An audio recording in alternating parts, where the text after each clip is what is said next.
और जितने भी हमारे संविदा कर्मी साथी हैं, आउटसोर्स कर्मचारी हैं, दैनिक वेतन भोगी कर इन सेक्टरों में जितने कर्मचारी काम कर रहे हैं, क्या आपको लगता है कि वो पूरी तरह से सुस्त है? सरकार को क्या लगता है कि इनकी मांग अनसुनी की जा सकती है, इनको अनदेखा किया जा सकता है? जिस तरह से हाल फिलहाल के कैबिनेट की बैठक आप देख रहे हैं, तो बातें तो बड़ी बड़ी गवर्नमेंट की ओर से निकल के सामने आ रही है, और संविदा कर्मियों की अगर बात किया जाए तो आपको क्या लगता है, संविदा कर्मियों के हित में कैबिनेट के माध्यम से कहीं कोई ठोस फैसला अभी तक देखने को नहीं मिला? आखिर रीजन क्या है, क्या कारण है? कहीं ऐसा तो नहीं कि हम लोग खुद सुस्त पड़ गए हैं? जिस तरह से आप देखते होंगे कि कुछ कमेंट वगैरह भी आता है कि भाई अब कुछ नहीं होगा, यानी वो निराशा किस चीज का है पता है? खुद अपने आप को लोगों के सामने दिखाना कि हम सुस्त पड़ चुके हैं, हम हिम्मत हार चुके हैं, हम हिम्मत छोड़ चुके हैं।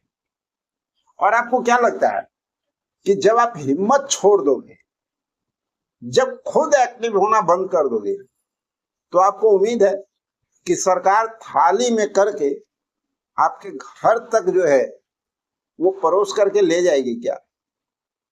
क्या गवर्नमेंट स्वेच्छा से आपको सब कुछ दे देगी? अगर देना होता तो इतनी परेशानी संविदा कर्मी तो अभी तक उठाते होते नहीं, सब कुछ बिना मांगे मिल गया होता।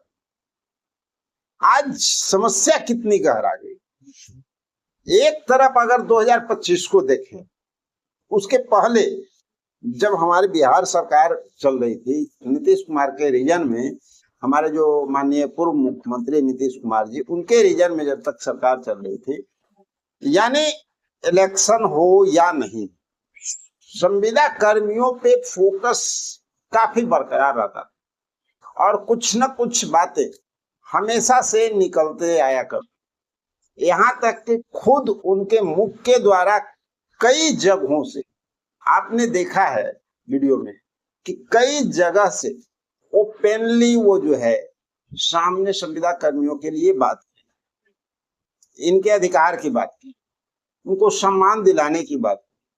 और हर कैबिनेट में कुछ न कुछ तो भाई जुड़ा हुआ होता ही।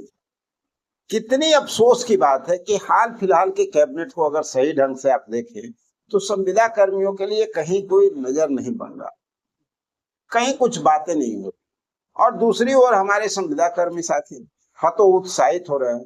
तो भाई एक बात तो आज जान लीजिए कि अगर आप हतोत्साहित होते हैं ना, तो जो उम्मीद का दामन थोड़ा बहुत बांध करके बैठते हैं और आते हैं सामने देखते हैं, तो उससे भाई समस्या का समाधान नहीं होगा। समस्या का समाधान होगा आपस में एकजुट रहना और समय को देखना, किस समय आपकी आवाज उठाने की ताकत होनी चाहिए, किस समय ये जरूरी है, और जब जरूरत हो उस समय अपने आप को सही समय पे सही दिशा में एक्टिव करने की। अब बताइए, अभी ये जो कैबिनेट की बैठक हुई, इसके बाद आप लोग को थोड़ा सा इतना तो समझ में आया होगा ना कि सरकार का फोकस एक जगह जा रहा है।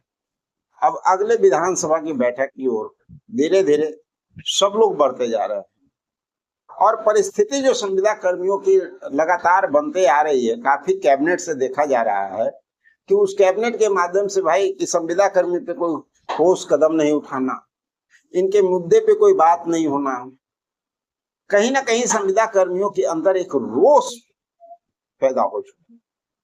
और अब वो समय आ गया है जब ये रोष संविदा कर्मियों का निकलने वाला है, और सही समय भी आने वाला है। और इतना मुमकिन मानिए कि जब आप एक्टिव होंगे ना, तो बहुत कुछ आपको यहाँ पर देखने को भी मिलेगा। हम देखते हैं सोशल मीडिया पे बहुत सारा न्यूज आता है, उसमें हम ये भी देखते हैं कि चर्चाएं होती है संविदा कर्मियों को, और संविदा कर्मियों को एक आश्वासन दिया जाता है बार बार कि भाई वित्तीय स्थिति सरकार की दयनीय है, सरकार उसमें लगी हुई है। भाई हम भी जानते हैं कि वित्तीय स्थिति दयनीय, लेकिन एक बात बताइए, सिर्फ संविदा कर्मियों के लिए वित्तीय स्थिति दयनीय है? और अगर वित्तीय स्थिति दयनीय गवर्नमेंट की हुई तो इसका जवाब दे कौन? पब्लिक है क्या? कि गवर्नमेंट का कार्य करने का तरीका है, खुद गवर्नमेंट ने अपनी स्थिति जिस तरह से बरकरार किया बनाया, तो भाई उसको सुधारने वाला कौन है? सरकार खुद सुधारेगी, वो उसके लिए सोच। लेकिन जो पब्लिक काम कर रही है उसका पेट भरना चाहिए या नहीं भरना चाहिए, ये हमारा मांग जायज है या नाजायज है? आप सब लोग खुद बताइए कि जब आप मेहनत करते हो 12 घंटे, मेहनत करते हो 8 घंटे और सरकार के लिए काम करते हो, इसके बावजूद अगर आपका पेट नहीं भरे और एक बहाना बना दिया जाए कि वित्तीय स्थिति सही नहीं है, भैया वित्तीय स्थिति इसके लिए सही नहीं है, लेकिन मंत्री का वेतन, विधायक का वेतन, सरकार का खर्च है ना, लोगों को एसी में बैठने की सुविधा, शानदार गाड़ियों से चलने की सुविधा, इसके लिए वित्तीय स्थिति खराब नहीं है। अब आप बताइए, सिर्फ जनता की अगर बात आए तो सरकार की स्थिति खराब होने लगती है। आखिर सरकार वैसा काम करती क्यों है जिससे कि वित्तीय स्थिति ही चरमरा जाए और सही ढंग से, सुचारू ढंग से राज्य को चला ही नहीं पाए? और अब नहीं तो कब, जब गवर्नमेंट सेंट्रल हो या स्टेट हो, दोनों जगह पे स्टेबल, अस्थाई सरकार और दोनों जगह पे एक सरकार, यानी इसको डबल इंजन, तो हर तरफ से। इसके बावजूद ये बहाना क्या हमारे संविदा कर्मी सहने के लिए तैयार है? इस बहाने को मानने के लिए तैयार है? अब वक्त आ चुका है, और ये वक्त क्या आ चुका है, क्योंकि अब विधानसभा का बैठक आने वाले चंद दिनों में शुरू होने जा रहा है। तो इसके पहले अब हमारे जितने भी संविदा कर्मी साथी, चाहे वो किसी भी विभाग से हो, ठीक है, सबको अब एक्टिव होने की जरूरत है। अगर आप लोग अपने अधिकार और मांग के लिए एक्टिव नहीं होंगे तो भाई समस्याएं तो जस की तस बनी रहेंगी। सरकार को जगाने की जरूरत है, सरकार को नॉक करने की जरूरत है, सरकार की नजर खुलेगी। इसी सरकार ने पहले भी काम किया है और यही सरकार अब भी काम करेगी, लेकिन उसको जगाने की आवश्यकता है। अपनी बातों को सरकार के कानों में बार बार डालने की आवश्यकता है। चाहे आप मानव बल की बात ले लीजिए, किसान सलाहकार की बात ले लीजिए, आशा कार्यकर्ता की बात ले लें, आंगनबाड़ी सेविका सहायिका की बात ले लें, हमारे एएनएम के साथ साथ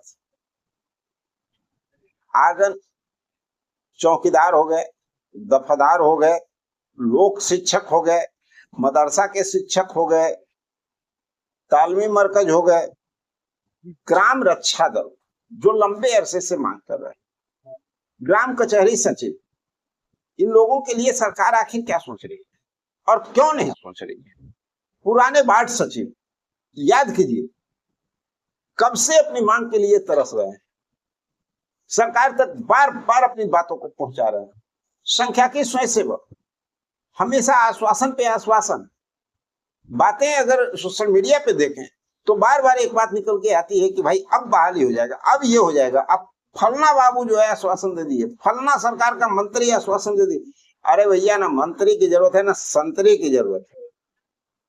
अगर काम करना सरकार चाहे तो किसी चीज की जरूरत नहीं है, समय पे काम हो सकता है, लेकिन कहीं ना कहीं सरकार हमेशा इग्नोर करते हुए नजर आ रही है। तो अब हम सबको एक्टिव होना होगा और तभी हम इस समस्या से निजात पा सकते हैं। रसोईया, बताइए कि रसोईया का भैया पेट भर रहा है क्या? अरे उनके परिवार को छोड़िए ना, उनका अपना पेट भर रहा है क्या? क्या इस तरह से चलेगा समय? परिचारी कस्तूरबा गांधी बालिका विद्यालय के कर्मी जो हैं, जो संविदा पर कार्यरत है, वो लंबे अरसे से अपनी बातों को रख रहे हैं, लेकिन क्या मिल रहा है? विद्यालय चलो केंद्र, बाल दीदी लगातार अपनी बातों को रख रहे हैं, सरकार के कानों में जू तक नहीं रेंग रहा। ये समस्या जस की तस बनी हुई है। शिक्षा प्रेरक देखिए कितनी बार कितनी बातें हुई, लेकिन रिजल्ट क्या आ रहा है। तो साथियों, अब उन बीती बातों के पीछे जाने की जरूरत नहीं है, अब एकजुट होकर के अपनी तैयारी में लगने की जरूरत है। तो चलिए मिलते हैं अगर कुछ बेहतरीन इंफॉर्मेशन के साथ अगले वीडियो में।